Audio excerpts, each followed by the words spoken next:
Hi guys, welcome back to another picture book math adventure. This is a great book to teach kids how to do equal parts, and that equal parts can be by weight or size or quantity or something else. This book is called Equal Shmequal, and I have found this one to be a fan favorite. I love it, and I love the visuals in this book. So what I do to teach with this picture book is I read it, and we go through and just enjoy the book as always. And in this particular one, these animals are trying to figure out how to make equal teams for a tug-of-war game. They use a seesaw at a certain point to figure out their weight. So we're going to try and make equal teams based on how much they weigh and kind of moving around to figure that out. In the end, they get some good equal teams, and then they play the game, figuring out also that you need to have equal effort, which is pretty cool. So I love this book. What I do when I'm teaching it is we read the book, and then I have got two different activities that I will play with this one.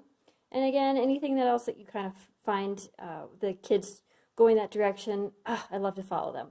So what I do to start is I will get, in which you can get 7 anythings. I happen to have these 7, well, we have a bunch of like these colorful rocks, and so I'll have the kids pick out 7 of them. And typically they try to represent the animals, because these are going to be representing the animals. So they'll find like a big one for a bear, and they'll find a little one for a mouse, and maybe they're trying to find by the color to match the rabbit or the deer, however they do it. They're going to get 7 of these.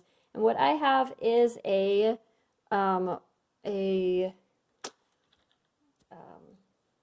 scale, a weight scale, in which I've got this one that, oh my gosh, it's a little bit junky. But you can use whatever. You can even make these out of 2 paper cups, and you can find that stuff online. You can make it, or whatever you have to have a weight scale. And then they just play around with it. Just start putting the animals, your little animals, onto the scale. Okay, so that one's kind of big, and this is just like them playing with the teeter-totter. Okay, now that side is too big or too heavy. And then we just however they do it to try and get equal teams. Okay, so that one a little bit maybe over here. And then they can just keep playing until it is as equal as they can get it. Because you're just using random objects, chances are you're probably not going to get it exactly equal. And that's okay. They're going to keep playing around with different combinations until they get as close as they can, and then realize that that's as close as they can with the weight that they've got going. And maybe we can switch it out for a different rock or a different thing, and that's good too. Remember, we're working on our math sense. We're exploring that, and this is a really good way to get hands-on and just feel like, oh, okay, these different rocks. There's 7 of them. It's not equal. They're not 6. You can't divide these equally into half. And how are we going to make these scales balance out? So again, really fun game. And then the other thing that I will do, if you are able to, is bake, because I like cookies, and who doesn't like cookies? So what I will do is have the kids make cookies, in which, especially if you're doing this at home, or if this is an extension of this for a home project, what I have them do at any age that they're interested in is to make the cookies themselves with as little input as possible.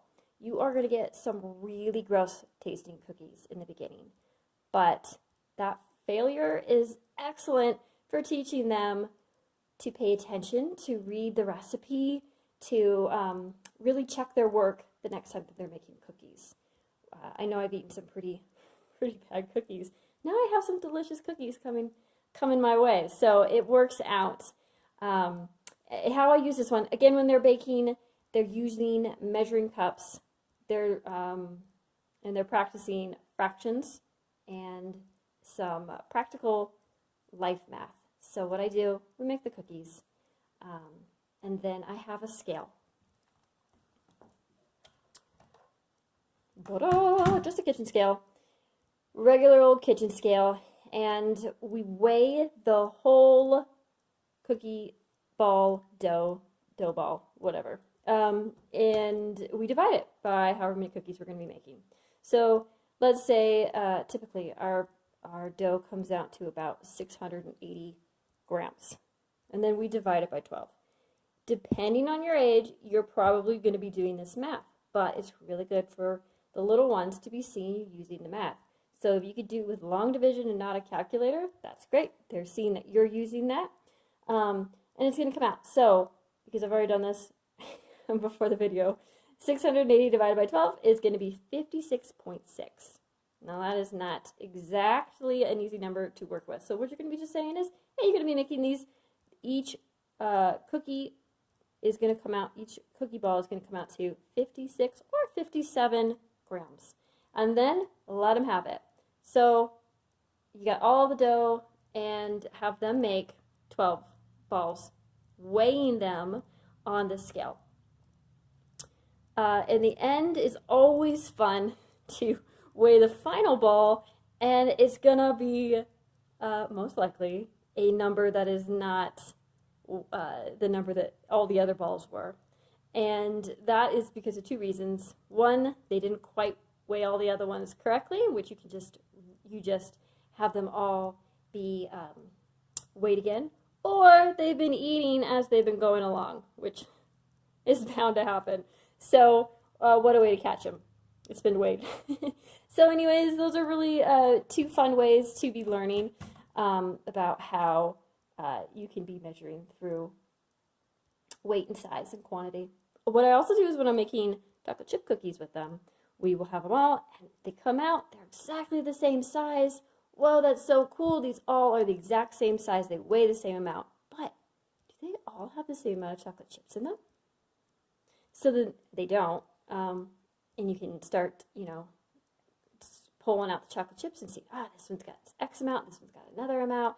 That's so neat that they all weigh the same. But it doesn't necessarily mean that they have the same quantity of chocolate chips in each one. Again, a great way to do some math sense, hands-on. Love the book. It is a fan favorite, especially amongst the little ones. Now the older ones too. This one's a fan favorite. I would read it, enjoy it, play around with some scales, making things balanced in two different ways, or make some cookies. All right, so we will see you for another math adventure book. It's great to be teaching through picture books, so I hope that you guys have some fun with this one. We will see you later. Bye.